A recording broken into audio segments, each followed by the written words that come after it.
And I'm actually going to get right into it. And you really want to know how. How can I blaze my own path? How can I be successful? How can I follow the path that someone else has laid for me to be successful? Done for me. Now that you want me to help you. Right. Goodness. Dang, bro. Yeah, it's tough, bro. I'm just like, all my friends like, bro, you always tell them going somewhere. I'm like, dude, all I'm doing is I have a mask. I'm safe. I'm just delivering food.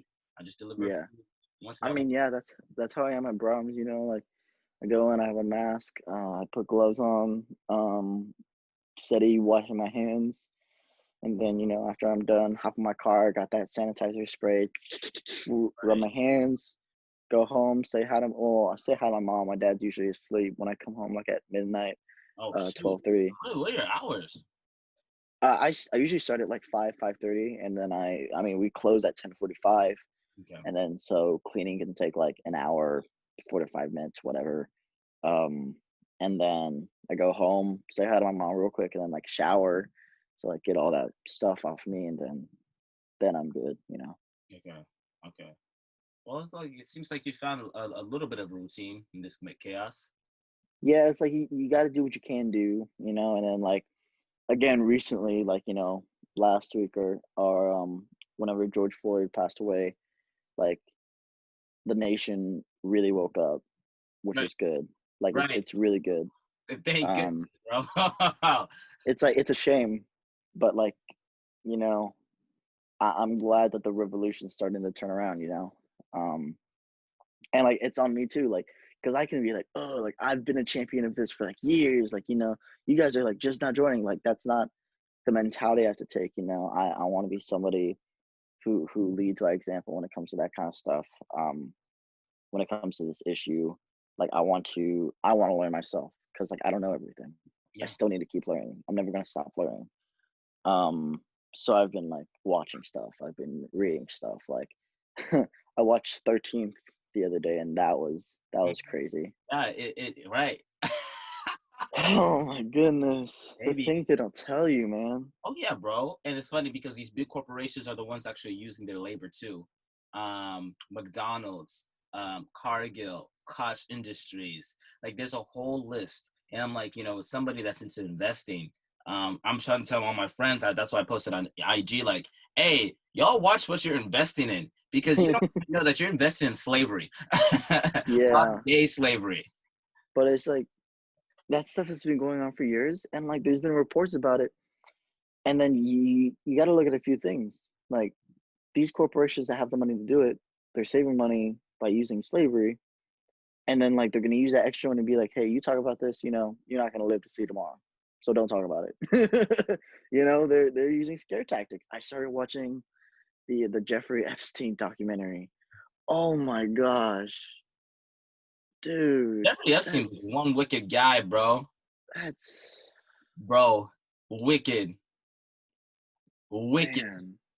And I'm not sure there's this documentary that I highly recommend that you watch called Out of the Shadows. I've been trying to tell all my friends to put them on, and it's about how Hollywood and the CIA are actually connected and how they've used like manipulation tactics and programming for society, right? And I mean, and Man. of course, Epstein was involved in that too.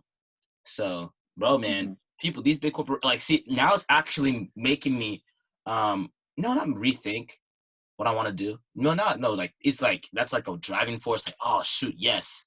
But also, I'm like, bro, there's a lot of evil. And there's a lot of evil in that industry, especially like, Yeah. like Satanists and, woo! Bro, that's why now I understand why people say, like, yo, Hollywood's the devil.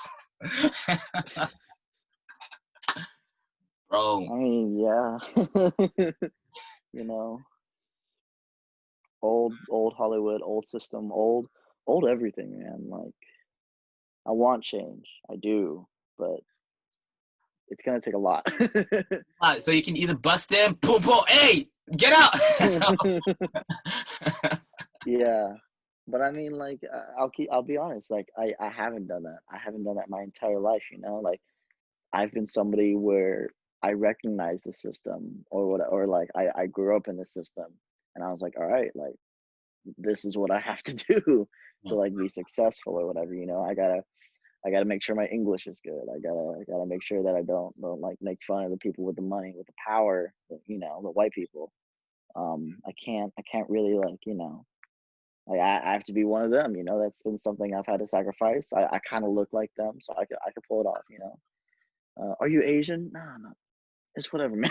Like, I've had to like put up with like that kind of stuff, whatever, just like, so I could benefit from the system because I knew that like I couldn't really benefit without the system. Really? Like that's how it's just been my entire life. Just having to like give in and like doing like yes sir, yes sir, yes ma'am, whatever, in hopes that like I do what I want in my future and I Yeah. do it my way. Yeah. I do the climb, I do the dirty work so that if and when I get to the top, I do it my way. I do it different. That's been the hope. And it's still far from done, but things are also looking different. And like I just gotta be, as an artist, I have to be open to anything. In terms of like new ways to maneuver getting art, a new way to maneuver creating art. um I have to be ready for those new things because if I'm not ready, if I'm not flexible enough, this industry is not for me. Mm. I feel like I'm capable of that. Hmm. That's such a tough position to be in. By the way, we're recording. Just want to let you know. Hey, fellas. What's up, everybody? Welcome to episodes, Campus Cuts, episode 226, with Jacobe Beltran. This guy is one of the very first people that I've met. We met at Top Golf in Dallas at a Baylor like excellence invitation thing. Ever since this guy, we just clicked since then. And then he actually told me about the theater department. I'm like, oh shoot, I gotta try to figure out how to finagle my way in. And then it happened, and then we've been friends ever since, bro. This guy's literally legit my brother. We don't talk all the time, but we always talk. We actually had a class, like, we always have a good conversation. So just want to let you fill you in with what's going on. Yeah, this guy's he's a beast. I'm talking about you talk about one of the hardest workers in the room. This guy is one of the hardest workers and most passionate workers in the room. He's just filled with joy. I'm telling, man, this guy, woo, like the way that he's able to apply himself, and not just like not being also a hard worker, but also being a very intelligent man in the room that he steps in. Understanding that he is able to combine both his intelligence and his skill sets and his determination and work ethics to be able to be the person that he is today. So that's a little snippet of who he is, but yeah, he's talking about his art. What's up, y'all? I'm here. Man, like you blow that up so much. It's like, man, I just feel like a normal guy. Oh, but no, I it's just try my facts. best. It's I just facts. try my best out here. Yeah, freaking Top Golf 5 years ago, bro, imagine that. man. And it's not like, oh, like when we pulled up, because I'm just like, I'm excited to go to college, Mhm. like all my friends are like, what about this? What about that? I'm like, man, I already know I'm going to Baylor. Like, I got to do the theater program, dude. Like, that's hard enough as it is. And I'm just like, you know what? Like, I started going to Topgolf recently. It's fun. Like, I'm just hitting the balls. I'm like, they'll hit the first or second goalpost. And I'm like, that's a good day. And then I pull up, and then there's some people at the same function with like their own clubs. And like, the Right. serious Right. face. Right. And I'm like, hey, you have a good time, man. You're gonna smoke me, but oh my god, yeah. But man, I was just trying to reach out to people, whatever. And I really appreciate whenever it comes to things like that. I don't know if you could tell, but I just love like meeting people. I love like reaching out, just like trying to find whatever wave I can fit on. And like, we were able to like link on like such an astronomical wave, and like just it really did build from there. We exchanged information. I was like, yeah, you do this, like make sure you get your monologues ready, and if you sing a song. I didn't, but hey, if you do, go ahead and do that. Yeah, like, you've been able to like freaking do everything, man. And like it's awesome. It's respectful, like, and I'm glad, like, with the class we just took, that 8 a.m. personal finance, which oh boy, my first business class at Baylor University. But I'm glad I took it. I mean, like, you know, like, would I have ever thought I would have taken one? No. No. But I'm glad I did. It opened my eyes up. It taught me about things I felt like I should have known, but I didn't. Yeah.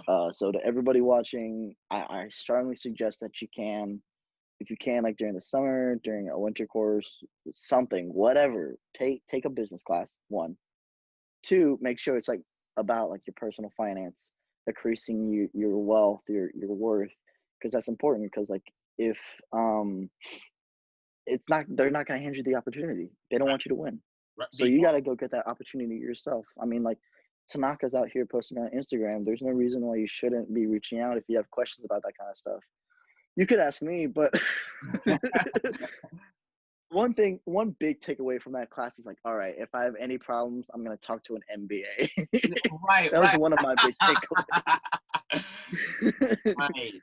Right. That just being in that classroom, and of course, you know, it was only you, me, and Dylan. actually, to be honest, there was actually a significant amount of people of color in there. Yeah.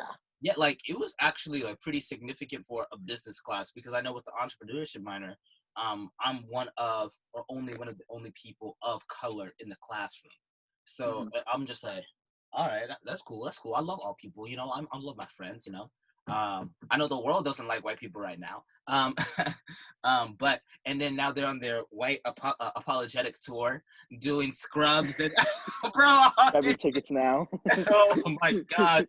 But that was actually really great to see how we were able to be in that class where there's people of color that are being empowered. Like it's those small things, because I mean for me growing up, even though my dad and auntie, they're entrepreneurs or whatever, I never really got that information, that vital, hey, we're gonna break everything down, this is how you should do it, this is how whatever, right? I mean I knew a little bit, but I didn't know it to the extent like from that class, and that how it just increased the knowledge of that. Like, oh shoot, so now I can be a okay, financially okay person, adults in this world, since now we're adults, right? So I'm like, okay, now I know a little bit about taxes and I know about this. All right, I'm gonna be okay. Yeah. It's not like my money's just gonna go out just like that and I'm gonna spend it all. It's like, oh, I know how to save now. Oh shoot, because just understanding, man. Like I was looking at some stats. The average, less than about 71% of Americans don't have $1,000 in their savings accounts. I'm like, yo, but then remember, isn't that predicated to the system because they want to keep people that way? Yep. You know, you gotta think about like what are some evil things that are really profitable. You think of house loans, you think of loans in general, you think of like college loans, you know, and like people they'll get bullied, you know, and like it's not their fault. They don't want to get bullied, and like, you know, these companies are gonna go out for them. They're gonna like there's a reason why it's called a loan shark. Like these guys don't play around. So they don't really care. And you got people living paycheck to paycheck. You got families normalized in America. So everyone's like, oh, I gotta get a kid or whatever. Kids are expensive, dude. To properly take care of a kid, to make sure that they have a good upbringing and like you can feel confident in their future, that stuff is expensive. That Right. stuff adds up quickly. You 250K know, so like on average from 0 to 18. and then like after that, it's like, you know, if they have questions, if they need support, like, you know, you've got to be there for them. You've got to support yourself. And if you're in a relationship at that time, it's like you got to take care of the other person, you know. It's just a lot, you know, and like I just hope that people know that it's a lot. And like, you know, I know that I want to be like financially stable before like I look into anything. Like if I go in a relationship and be like, look, here are my finances right now. What is your main source of income? Shows. Yeah, you don't talk about that. That's something that we don't really talk about. I mean, like within like a entertainment, but specifically theater, because you know, like theater, most people. I mean, like we love the art, but like we gotta now we get to the point, yo, we gotta live. We gotta find a way to eat, and I don't think that's necessarily a conversation that we really had in the theater department. It's like it seems like a la di da da da, and rather than like, oh yeah, just do this, do this. And I'm like, yo, how are we gonna eat, dog? Like, what? How are we going to eat? I actually have a testament to that. I remember because like I would have classes Monday, Wednesday, Fridays. At the Hooper Schaefer. For those who don't know, that's the building that's like all the way north of campus. If you're walking to the athletic center or the Mayborn Museum, it's the one with the big white statue in front. I remember I was like walking, getting a bite to eat, and I like stopped in my tracks, and I was like, "Yo, my future is lost." And I remember I ran back to the building. I was like, and I was like, I need to find DTV now. And I run to her office. She's there, and I'm like, and she's like, yeah, come in. And I'm like, look, how do I do theater in the future? Like, Yeah, just asking that thing, like, what do I do from here? And she's like, well, like, here's the thing, like, just because you go here, it's like, it's not guaranteed. You should know this. Like, just because you go here doesn't mean you're guaranteed that you're gonna be perfect in everything you do here. right, Like, it's not all rainbows and daisies out here. Here's what you do while you're here, while you have the resources to learn as much as you can about what you're good at and what you like. right. And then after you're done, what a lot of people do is that whether they auditioned their senior year, they go to Straw Hat auditions in New York, whatever they audition in front of grad schools, and they audition in front of agencies, and then maybe they get one, maybe they don't, maybe they find something they like. After that, you figure out like your plans. Like, okay, I want to go to grad school so I can be a professor. I want to go to grad school so I can just be more like in the Dallas area, in the Houston, LA, New York, Chicago, whatever area. Yeah, And then like when we were talking, like my situation is okay, I don't think I want to go to grad school for acting. That's right now. yeah, That could change. yeah, Like the chances of me going to grad school right after undergrad are very thin for whatever it may be. So it's like, all right. So what happens is a lot of kids then they get a job, a 9 to 5, 1 or 2, and then they just audition in that city. You're in a city that has a lot of work. Dallas is one of those cities. Houston, Austin, Atlanta, Chicago, New York, LA. Like there are a lot of cities in New York and LA. You just got to make sure like the work is always circulating. Like like Dallas, Fort Worth, like they've got the work. So if you're able to like show up to a number of auditions and be told no 30, 40, 50 times, like you're gonna get it. Now, if you want to give up, yeah, you're not gonna get it. yeah, But it's like, that's just a testament to like that kind of work, that kind of industry, especially being a performer. If you're willing to stay strong, to say yourself in the no, because you could go to an audition and you could be the best person, you could be the best actor in an audition. You could understand a couple of methods perfectly. And here's one thing I don't like. If you don't have the look for the piece, if you don't have the look the director is going for, if you and the director, producer, whatever don't vibe, like you're done. It absolutely. doesn't matter how good you are. Yeah, You yeah, know, like that's just how it is. It's like, okay, like what are you gonna do about it? Are you gonna keep on going, or are you just gonna stop? yeah. Mm-hmm. You know. And then DTB, Dr. Totenbeer, she just like just learn as much as you can. Like you love your mascot stuff, so if you can take movement classes, if you can take clown classes, like definitely look into that. If you can get your tumbling down, go get your tumbling down. But just it's not guaranteed. But do the work. And she said for me, because like I love a lot of things. I went to Baylor thinking like, yeah, I'm just gonna perform and like I'm gonna be the sickest performer on stage, whatever. And then I didn't get cast.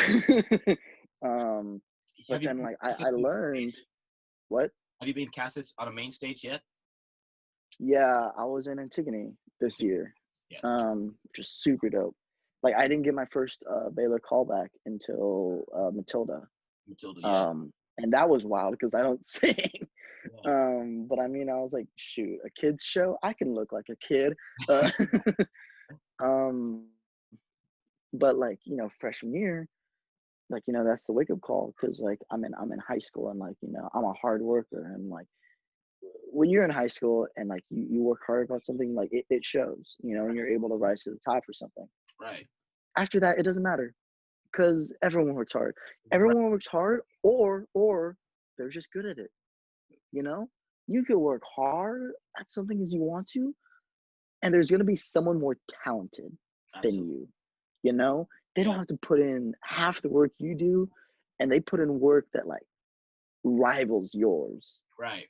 So what are you gonna do in that situation? Are you gonna give up? Are you gonna complain? Are you gonna get in a little group chat with a few of your friends, hoping that they don't screenshot and send it to that buddy?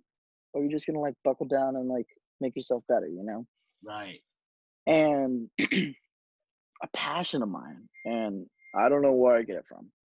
Passion of mine has always been like movie making, like video editing. Yeah. Um, just like messing with like Sony Vegas, messing with Adobe Premiere, Right. all that kind of stuff. And in high school, I was like, oh, I think I want to do film. And I was in it for one day, and I was like, oh, I don't want to do film. Like, I don't want to be behind the camera. I want to be in front of it.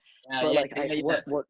what I really liked was video editing. It really spoke.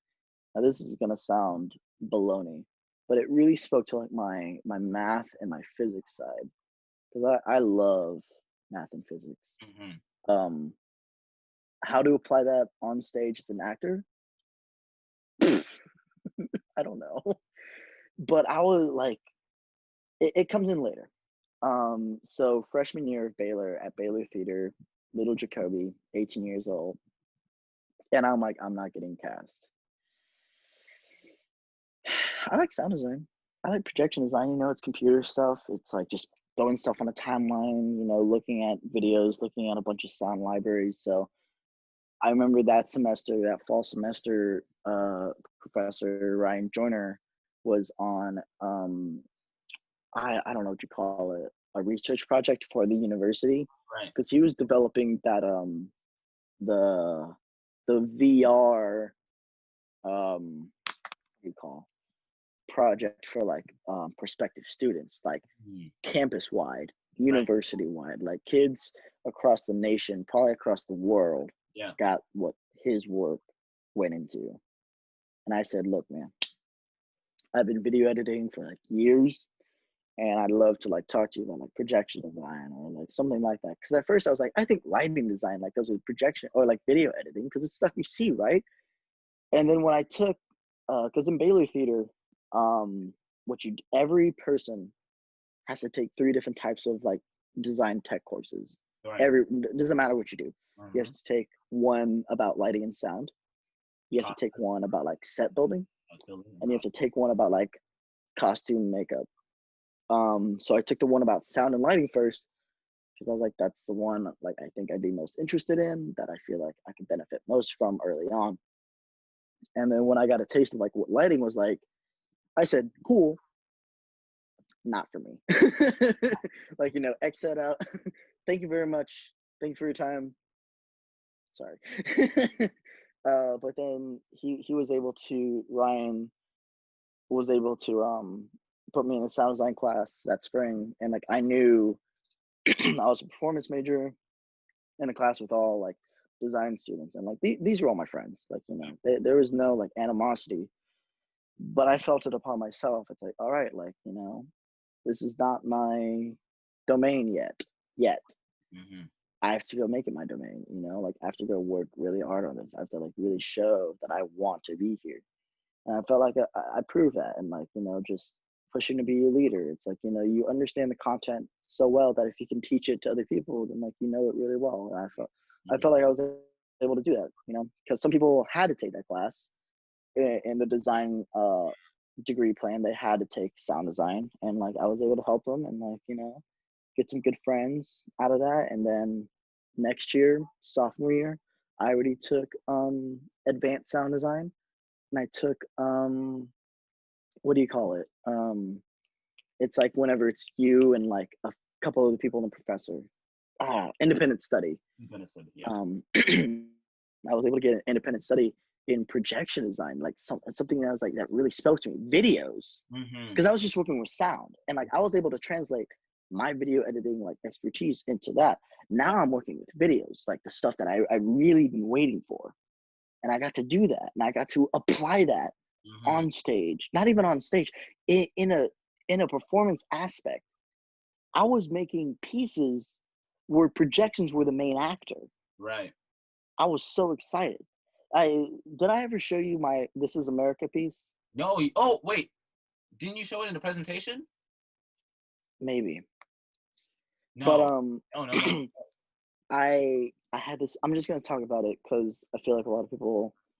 Well, first of all, I feel like a lot of people don't know me. Second, hiya friends. um, freaking get that.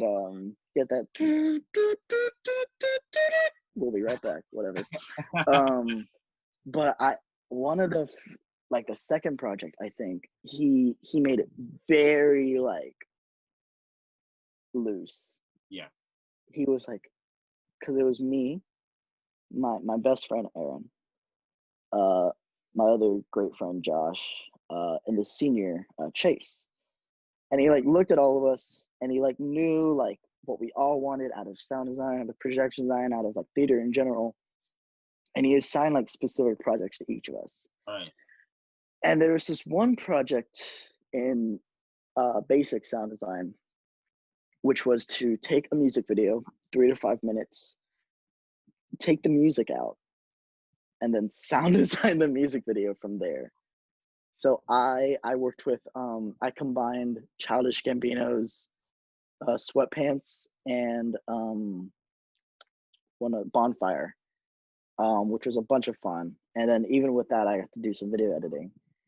And then he said, "Okay, I want you to do that again, but this time I want you to really think about like projections, and I want you to work with the spatialization of sound, because this project was to take place in his office, and he doesn't just have any like cubicle office, like Right. like Dr. Token Beard isn't next to him, like he's got a studio, Right. which is so dope.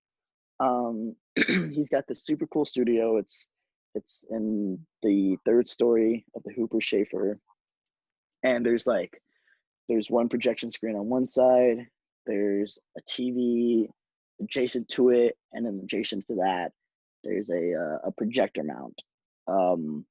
So what I had to do was like take advantage.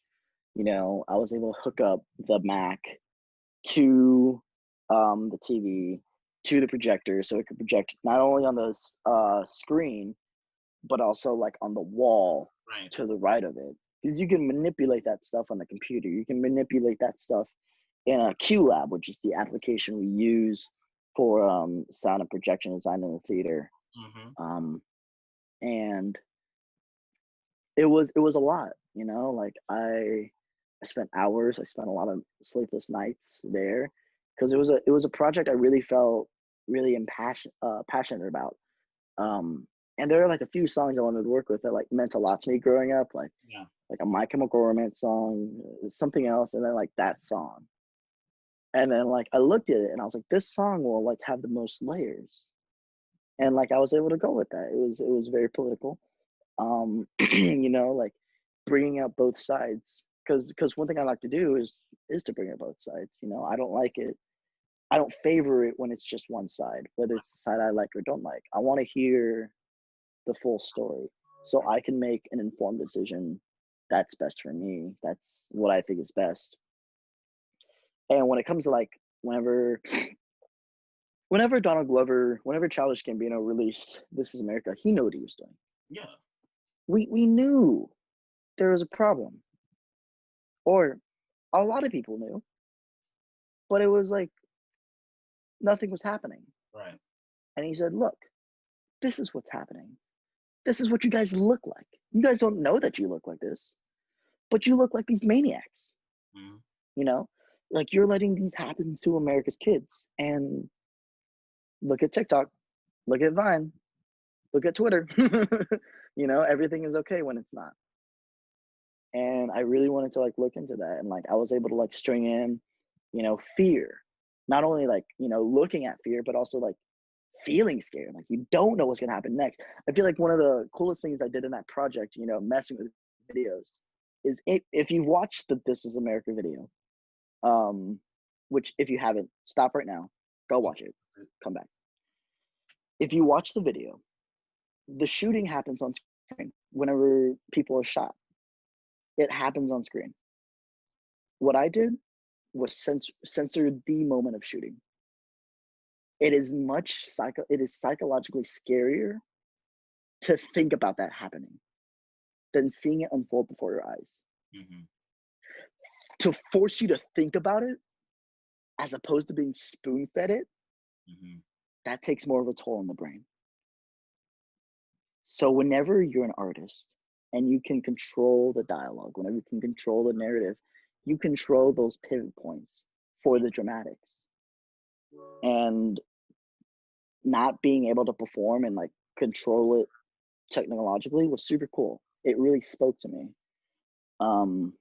Being able to play with that, throwing in clips of like Nazis, throwing in clips of like the Westboro Baptist Church, throwing in clips from AOC, Beto, Ted Cruz, Trump, Blue Lives Matter protest, whatever. And I threw in like John Lennon's Imagine, because I feel like that's a piece that's like, it's in the same vein of like, look what's going on and like, look at what you guys are like doing to yourselves. And then there was another one, I think it was a Temptation song. Man, and that's messed up too. You think of the Temptations, like, yeah, that's a powerful Black group, but it's like, look at their performances. They look white. They dressed white. Mm-hmm. You look at people in the 70s and 60s, Black artists, and like they're in suits. Their hair is slicked back. Mm-hmm. They don't have their own image. To perform on the same stage, it's like they gotta look like them. Yeah, man. So messed up. That's systematic racism in its like. Shout out to the 70s because that was after Soul Train. Soul Train really took off, and that's when things were able to for more individuality to continue to enter. And after that, you got the 80s where the early sense of hip hop in 79. Then after that, Wu-Tang, 80s, and then after that, I do have a lot of friends that love Reagan, but I'm like, sorry, not sorry, but he escalated the war on drugs, and then and Nicaragua, the Iran Contra planting crack cocaine in communities. Where did this crack come from? What? And see, like, that's why I love the way of art, because art's a reflection of history, social climate, politics, just a whole bunch. Like, it's a commentary. You're just using your art as a way to comment on what's going on. And I really like how that's powerful and how you were able to do that and channel that. Man. Yeah. But like, you're right. 60s, 50s. And it's like, it still translates today. Like, I can think of my story. It's like, I gotta act like them. I gotta look like them. If I want that job, I'm gonna have to be like them. I can't. I remember like a year ago, somebody was like, man, you talk about like being Mexican so much. It's like, because it's important to me. Yeah. And I hope it's important to all of y'all that y'all know I'm not one of you guys. And you guys will never relate to like my story. Exactly. You have to be okay with that, because I'll never be one of you guys. I can try hard. I can be at Baylor, a predominantly white institution, but I'll never be one of you guys. And like, I'm growing, I'm learning. I have been for years, to just be proud of that, to embrace that, and just try my best and like making that into my own brand, which has been something. Wait, so now with that, I really want you to dive deep into that. Like, how did you come into that unlearning process of like, F it, I'm done, I'm tired of being like them? Like, when was that moment to you that was just like, yeah, like this is not it? Because I was explaining to a friend of mine was like, Tanaka, man, like, why haven't you been in shows? Why haven't you auditioned? And I'm like, well, to be quite honest, I saw systematic racism, and then and plus like other things were calling me, Like, I mean, like, I was out there fighting and going to, working with my homegirl Siobhan and Gabriella, doing student government, fighting for voices, for more, being the deputy director of diversity, which started the campus cuts, going to the office, going to the boardroom, sitting down in conversations. So I was channeling that energy in that time and understanding, oh, okay, cool. This stuff is like right over here, and I love, this is my passion. But but I know that I have an ability like no other like classmate of mine to actually talk to these people face to face. Board of Regents, president, high faculty that deals with this, right? And when I say systematic racism, in terms of like think about it, Baylor Theater has a customer base, you know, and the customer base happened to be like majority white and an older audience as well, because like Right. the season ticket holders, Yeah. they have a majority white class. The faculty and staff is majority white in these stories, and I'm grateful that we were able to have stories in class and like learn new things. But like in terms of main stage, bro, like, yeah, I mean, you're not gonna see somebody like me on that stage. Shout out to Right. RJ for breaking that stuff down in charity. But then, like, when you want stories that relate to you, bro, You're not gonna get it. And I it's waste my just, time. yeah, it's just deeper than that though. Like, you're not gonna get more kids in the theater program that are not white if the institution doesn't allow them to come in first.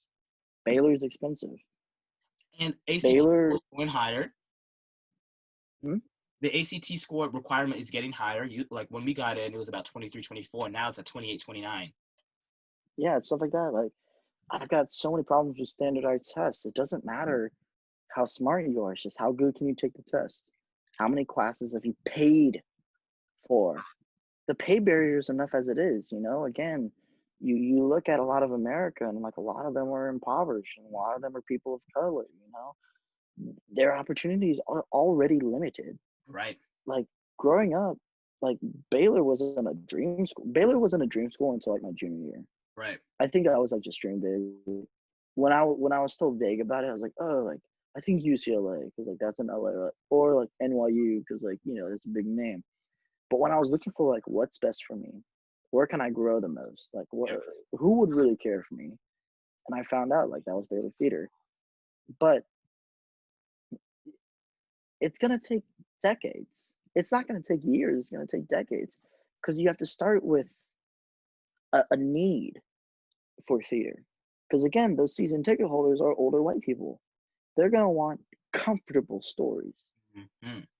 and that's not gonna phase out anytime soon. We can do whatever we want and workshop. And our workshop is something we do every Friday during the school year, where we either put up a certain performance that's been a class project for a grad student, advanced director, junior director, whatever, or like a design presentation, or like a speaker comes in, and most of the speakers have been white. But there has to be a bigger need for voices, like BIPOC voices, for POC voices, than the season ticket holders. And with that, we need a bigger reach into the Waco community. We need a bigger reach across campus that, like, look, this is important stories to tell, and we need you to let us know that we need to do it. Because without that, there's no point in us doing that. We will be wasting money, and the only thing we can do from there are the comfortable shows, because Right. those are the cheapest. Right. There has to be a need across the board, because if there's not, there's no reason in doing it. It's still a business. Mm-hmm. Tuition isn't going down. Nope. It's just going to keep happening. Like, so I think there need to be like more scholarships in place, like for POC, for people in that community. I think, for a lot of people that I know, like the Christian branding is a turnoff for Baylor, which Oh, is a shame. I wish they knew that there are people that go to Baylor that aren't even Baptist, aren't even Christian. mm-hmm. You have a couple of my friends that are Jewish on campus. You have a few of my friends who are atheists, and you have so many denominations. Hindu, Buddhist, like Yeah. Yeah, like I wish people knew that, but I also wish that the people they put on the brochure weren't the same people every time. Yeah. I feel that. Yeah. I feel that. It's like, okay, use the same person. Like me and my buddy, we used to make jokes like, all right, like we got to be ready for campus tours. We got to be here, and then we got to walk right over here when the golf cart comes around. Yeah. Um, but like, it's real. You gotta be genuine about that kind of stuff. You've got to reflect the real world, and like, there are a lot of people at Baylor that just haven't experienced the real world. They've been in their bubble their whole life. They've been blessed to have that privilege, and they haven't really got to look. Like I sometimes I knock growing up in Garland, but I really do appreciate being there because like it opened my eyes Mm. to diversity, to just a lot of culture in general, to like really appreciate and love that. And like Baylor, I felt like I lost a lot of that. I got to see a new side of the world that like I wasn't really familiar with, which was cool, I guess. But it's like I'm sacrificing a lot of like racial diversity. Um, so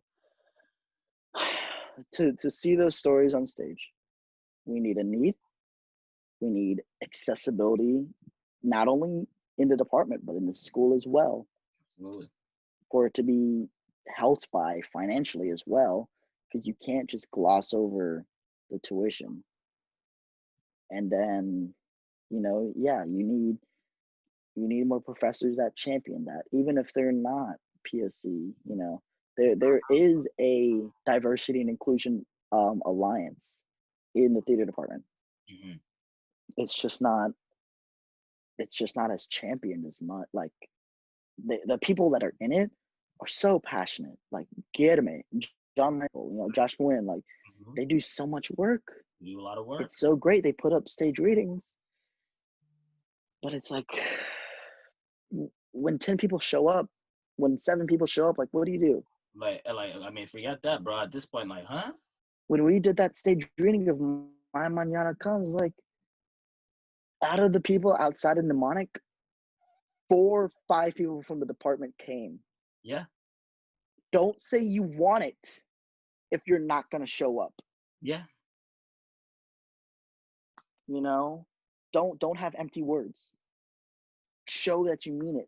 They didn't have to come after that rehearsal on the mic. It was tiring. Right. That process was hard. Mm. Jortner was hard on them. Yeah. They still came to support it. Hmm. They knew what was important. They were doing a main stage. They were doing a weird show in the season that was going to challenge the comfort norms that the season ticket holders weren't used to. And it was one of the most beautiful shows at Baylor. So just what?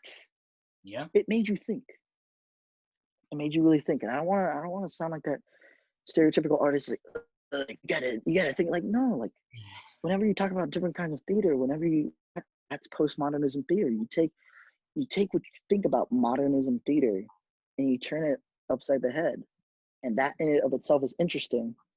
But then you've got another script of words that is so gosh darn interesting. And then a collaborative team on the performance side and a collaborative team on the design side. Like I had the blessing to work on that. That was one of the harder shows I've worked on as an assistant projection designer. And it was good. And like, you look at that team and it was me, it was Aaron, it was Andrew Davis, like, three Hispanic guys. Like that felt good, Yeah, you man. know. Yeah. But I don't want it. And again, we're not going to see this for a long time in Baylor Theater. I'm going to be long gone.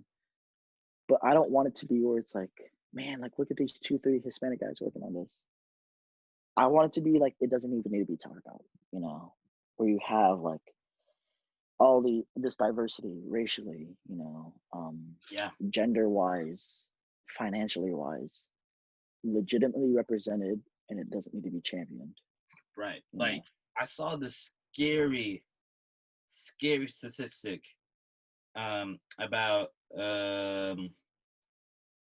I'm looking at it right now about like white supremacy and like the meaning behind it. And I'm not sure if you saw it, but it was in the sense of, she You're gonna like have to explain.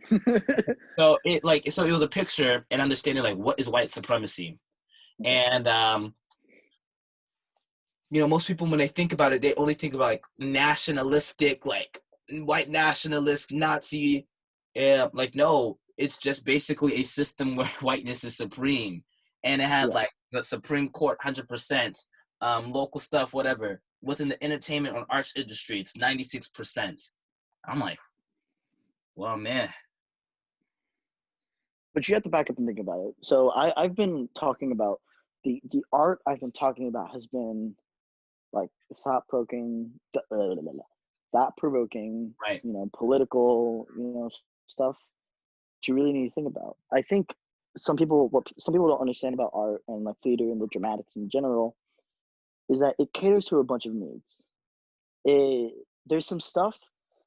There's this thing in theater called the suspension of belief, right, where you as an audience, you have this gauge, this inner subconscious gauge, to where how much effort you have to put in to watch a show, you know, subconsciously somewhere, that what you're seeing isn't real. You know that, or at least I hope you do. If you think it's real, you need help. but that's another thing about television in general. But that you don't think it's real. And some productions will work to make sure that that gauge is like as small as it can be, and you're like, it hits you one way. Or there are some shows that expect you to have a great suspension of belief so that they can present to you spectacle, so that they can present to you abstractness. And for sometimes, if you're willing to give in that suspension of belief, the payoff is grand. But here's a kicker. Like for me, like if I have to think a lot about a piece of art, like while I'm watching it, it's exhausting. Yeah, As if we're not tired already. As if like we're all just trying to grind. We're all just trying to hustle. We're all trying to make money.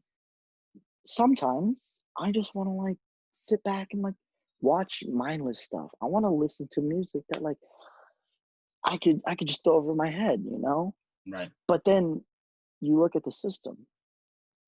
What is considered comfortable? Predominantly white media. Hmm. It's deeper than a lot of things. You could make as many political naps as you can, because our former chair very outspoken about politics, and I applaud him for that, for speaking his mind, taking the blunt force, Right. that was the flack, I should say, against that. But it's like, it's like, what do you do behind closed doors? What do you do when you take your shoes off and sit on the couch? Right. And like, sometimes I'm a victim of that as well. Like sometimes I do just want to like sit back and watch the NFL that used to be paid by the military for the national anthem. Um, People don't know. dude, I'm glad they stopped that. But when I learned about that, when I learned that up until like 2016, the military used taxpayer money to pay a bunch of sports leagues to play the national anthem, It's mind blowing. it's because like sometimes like I do think aspects of nationalism are interesting. Like I'm all like, oh yeah, like USA, like red, white, and blue, 4th of July, bald eagle, barbecue, whatever. I think some of it is cool, but then you do take a step back and it is like it's white nationalism. It's like you have to see it out, like, Hmm. you know, what has been defined to be American, and what by definition does it mean to be American. Hmm. The definition to be American is very revolutionary. Hmm. It's very revolutionary, but it's not comfortable. Mm-mm. People like comfort, and I don't blame them, because I like comfort too. I work hard. I want to be comfortable sometimes, Right. Right. but it's like, am I allowed to be comfortable? Is that okay for me? Is that okay for you? Like you, Tanaka, Tava, can you be comfortable under the definition of America? For us, No. The I chance is mean, probably not. No. So it's no. like we do have to dismantle it. And I think we need to move away. And like for a lot of my friends, like, you know, kudos to them, but like it's it's been y'all's definition of like what it has meant to be an American. And I think we should start shifting to this new American identity that is just more diverse, that is more inclusive across the board. You know. We need to stop being ignorant. We need to stop being judgmental because, you know, we're, especially to my Christian friends and like Christians listening to this, like, is one of y'all Jesus? Is one of y'all the true judge? Is one of y'all without sin? No. That's what I thought. And then most people, you got to realize that, like, I really wish at the school, whenever they show a depiction of Jesus, bro, like they need to take off this white Jesus, bro. Jesus was white. Mel Gibson. Like, wait, great movie. Great. Great movie. But But like that's the thing. take it off. There, whenever you put it on, it's different. When it's on stage, you see the people, and that caters to different parts of your mind. When you see it on your TV, and considering what television has evolved to in the past couple decades, there's such a blur. Yeah. There's such a blur. You look at news, and there's narratives. There's dramatics in the news. Yeah. You look at reality TV isn't real. Yeah. But under that name, you know, and you don't want to think like, what are you supposed to think? Oh, like, this is how people really live. Right. It's okay for me to live like that. Right. No, man. Bro, like it goes deep, you know? Like that movie they talked about in 13th. Frick, what was it called? Birth of a Nation? Birth of a Nation. Like, bro, propaganda you know, to the biggest degree. Whenever you have like old white Hollywood watching that, it's like, oh, like that's how black people are. Shame. Like, no. Everybody across the board needs to like really think. Everybody needs to fact check. You know, fact checks aren't bad. You being wrong isn't bad. You Yeah. need ego checks. If you don't get ego checks, it's only gonna like become an avalanche. You know, Mm-hmm. you're gonna need to think. And like, you know, like, yes, I love like this little all this like social media activism going on, but like, and these graphics look great, you know, on Instagram, whatever. But like sometimes I'm like, I need to fact check that. I need to look into that, and then I'll make a decision. You know, whether it's on the left or whether it's on the right, liberal, conservative, whatever. I need to fact check into it. And I feel like some good documentaries will look at both sides. You know, to make a documentary isn't a cheap venture. It's not. To publish a book isn't a cheap venture. You're gonna need some credibility. So therefore, like books and like documentaries already have more credibility than like a social media post. Right. You know, it's on us. Yes, it's a lot of work, but like there are some people who have been putting in the work while you just sit down at home listening to whatever. I mean, if everybody wants another great book to read about what's going on in the world, it's called Student Activism and Civil Rights in Mississippi, Protest Politics and the Struggle of Racial Justice from 1960 to 1965.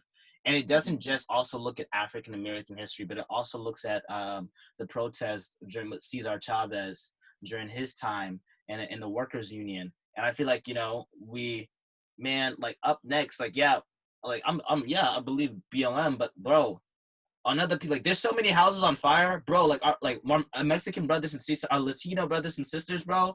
I'm just like, Native yo, Americans, bro. Hey, Native Americans, yo, bro. What they were doing up in North Dakota, trying to drill, the people like being legit in concentration camps, not detention centers, concentration camps, being gassed by that COVID medicine, disinfectant spray. Yo, guys, wake up! Wake up! Please. I always find it funny, and like, you know, I was glad that in my like systematic education system that, like, you know, I did learn about like the Black struggle, and even then, like, it wasn't to the extent of what it actually was. But I'm glad that I learned a part of it. But I always had this little joke that was like, like whenever we just move on to the next topic, I'm like, the white man's cup hath runneth over with guilt. Like, you can't look at all you've done. Like, to Mexicans, to Latinos, to Native Americans, to all POCs, people that look the part. You know where that happened? Nazi Germany, dude. If you look like a Jewish person, like, you're done. Yeah. It's deeper than what you see in your textbooks. That's why, like, in the theater department, we have the theater history class, split into 3 sections. Mm-hmm. And in the second one, in the second course, there's this really sombering unit on minstrel shows. Yeah. And for those of you who don't know, it's about the time in American theater where it was just acceptable to just be racist. Yeah. When racism was the entertainment. We're talking about like blackface. Like, blackface was the bare minimum. Yeah. Like, they're like just stereotyping, just exaggerating. But then out of that, you had legitimate Black artists taking advantage of what the public wanted to see, Mm-hmm. and then like spinning it into their own narrative. Mm-hmm. And that's like, there's a certain type of excellence, and I think you know what I'm talking about. There's a certain type of excellence that comes out of that, being able to take advantage of the wrongs of the system to spin your own narrative and to make light, as God planned. Right. Not everyone is capable of doing that. And like, I just, like, Black excellence is real, and it's awesome. It's cool to see. It's cool to support, to really fight an uphill battle where some people don't have an uphill battle. Right. So dope. But like, and then like, so that's why when it's like, oh, I miss the old days, that's why that rhetoric is dangerous. Rhetoric is so dangerous nowadays. Yeah. And it's just so normal. Like, it's okay to hate Mexicans. It's okay to sympathize with the Confederacy. I'm fighting for my heritage, That's why that rhetoric is dangerous. Like, do you realize what that means to us? Do you realize what that means to Black people? Do you realize what that means to POC in the South? Yeah, man.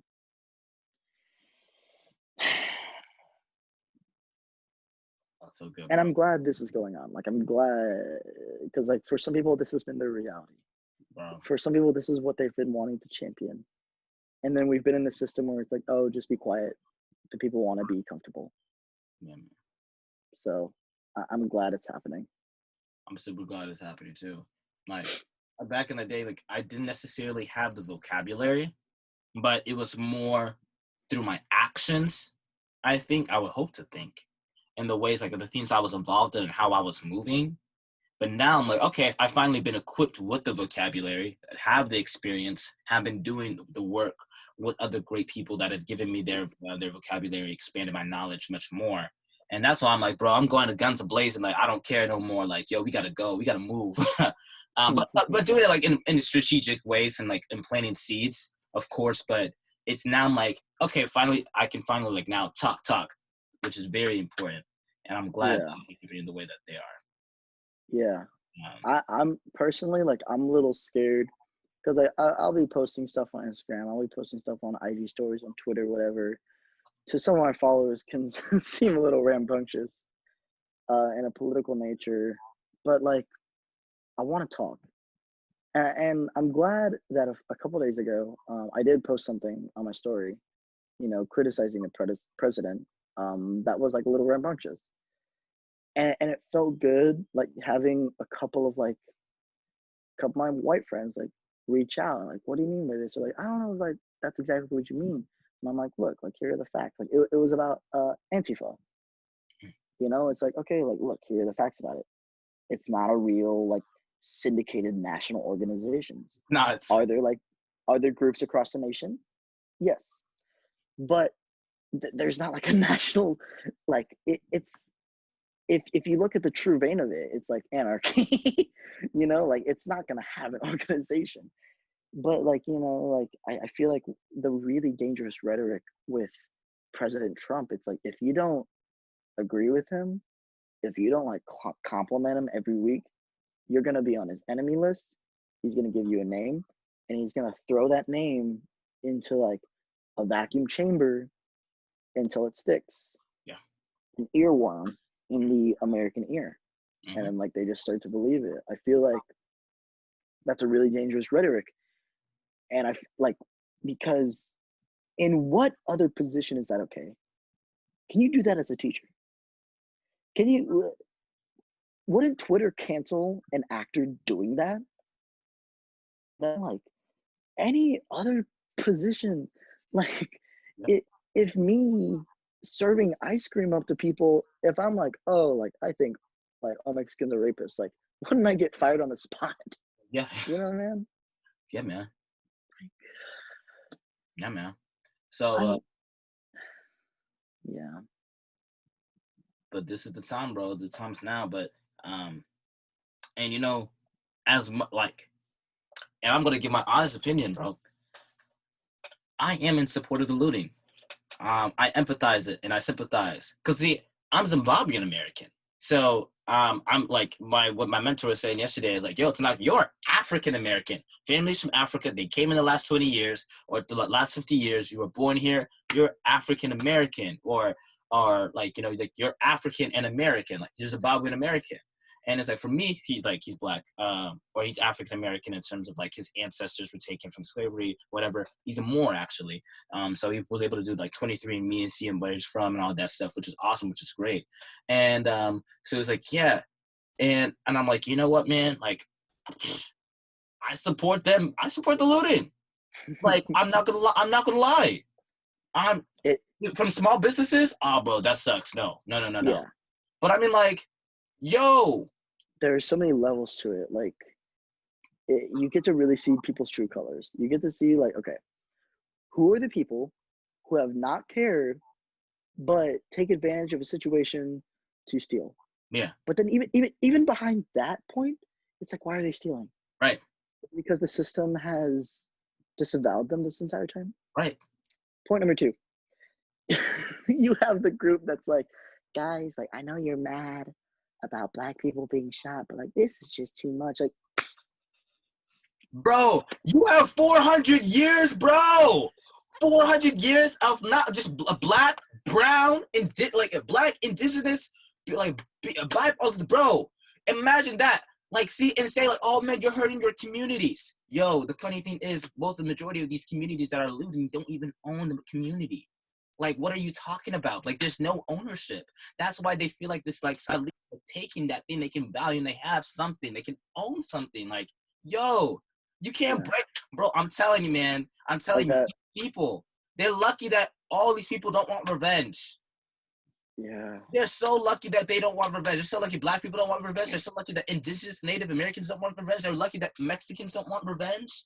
that the If they poor people wanted don't want revenge, revenge, bro. oh shoot, bro, it will be a war. They've been wronged so bad. Yeah, like a civil war could happen. I You mean, know? I'm like, dude, I'm low key waiting for it. I'm just like, oh, bro, I'm waiting for it so I can go and drive away, like go to Canada with my fam. Like, it's just, if this thing it continues to be egged down with the rhetoric and everything that's going on, it's more than likely that it can happen. And You I know, mean, like and of course, you know, there's conspiracy theories out there, like this is planned, and you know what, like the powers that be do have some sort of influence of wanting chaos to happen to distract from what's really happening. But, the election year. You know? right? So, like, You know? Yeah. But even then, like again, with the small businesses, like yes, like you want small businesses to thrive. You know, you want that competition. You want that local, like good.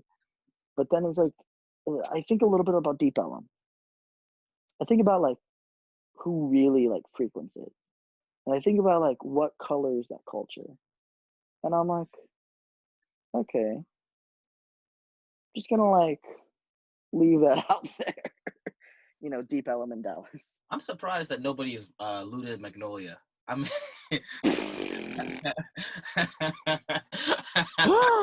Chicken Joe, I'm sorry. Like I know I told y'all, I texted y'all to watch this episode, but let's skip through this part real quick.